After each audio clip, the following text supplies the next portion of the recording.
Combat, combat, and more combat. This is Godfall, a game that delivers third-person action in droves along with some eye-popping visuals, but not much else. I can't say this is necessarily a problem, as Godfall is an almost old-school game in its storytelling and gameplay approach, and the combat, which seems shallow at first, grabs you and makes you want to play it more. Let's see why Godfall is a simplistic yet surprisingly engaging game in our Busy Gamer review of Godfall. Welcome back to No Time Gamer. Subscribe for more content to help your gaming sessions be time well spent. Godfall is a game that will sadly be forgotten after the release of future PS5 mega hits like God of War. And it's a shame because Godfall delivers the fantasy action goodness. In an era where we expect games to provide deep stories with lasting emotional attachment, Godfall says screw that and doubles down on the action.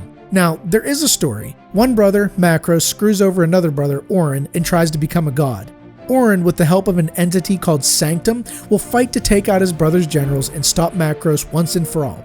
That's about as deep as it gets. At first I was put off by the absence of story, the lack of explanation of the world and its rules, or even why the main character would switch between male and female. But as I played and got deeper into the combat, I really didn't care. About 1/3 of the way through the game, it dawned on me that Godfall was structured like an old school action game. There's a quick cutscene at the beginning to set up the plot, some dialogue and text along the way to explain your actions, toss in some boss fight intros, and an ending to wrap things up. Besides that, it lets you get into the meat of the game, the fast-paced, hard-hitting action. And the combat really is a blast. Light and heavy attacks mixed with shield throws and dodging, along with some advanced techniques to up your arsenal, are all there. But it's the feel of the combat that makes it so engrossing. Long swords and dual blades are fast and deadly, while hammers and greatswords make huge slams that take deep, chunky strikes. You can equip any combination of 2 weapons you have in your inventory to suit your playstyle, but you aren't restricted.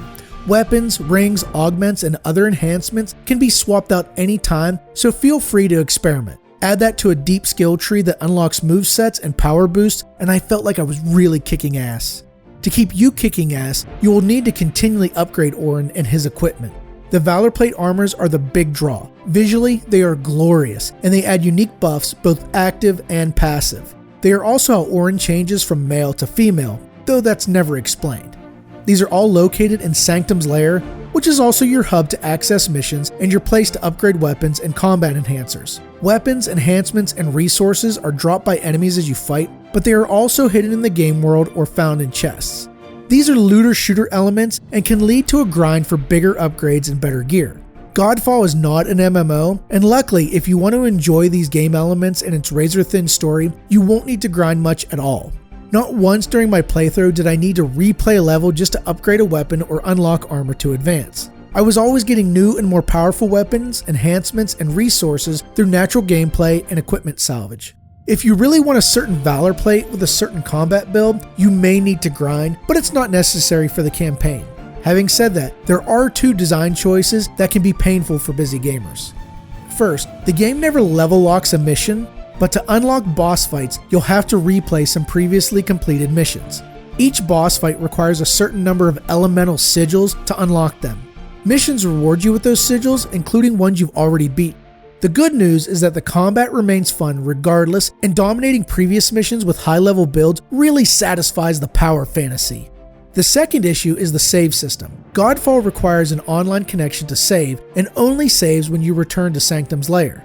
This means no mid-level saves. If you start the PS5 from rest and your game was the last thing open, you can pick up where you left off. But if you switch games or lose power or internet connection during a mission, that mission is a bust. Fortunately, missions are fairly short, so replaying them won't hurt you too bad. One final aspect I have to point out is the death system. Basically, there isn't one. If you die in combat, you respawn at a very generous checkpoint with all the enemies in the state you left them. Bosses have health checkpoints that will reset to a certain value if you die, so they are a little more punishing. The hardest difficulty does have a 3 deaths for mission failure, but otherwise death is extremely forgiving. Godfall is the kind of game that easily gets overlooked. It has pristine landscapes and jaw-dropping scenery, but the world of Godfall is quite shallow. The story is absolutely forgettable, and I'm not much for stat chasing. But I really enjoyed my time with Godfall. The grinding elements never felt grueling, and the combat is so good that it made me want to keep playing even when replaying a mission.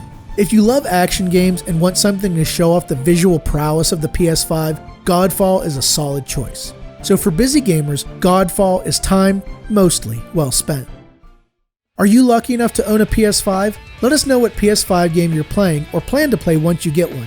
While you're here, check out our review of God of War for the PS4 or this other video we recently made.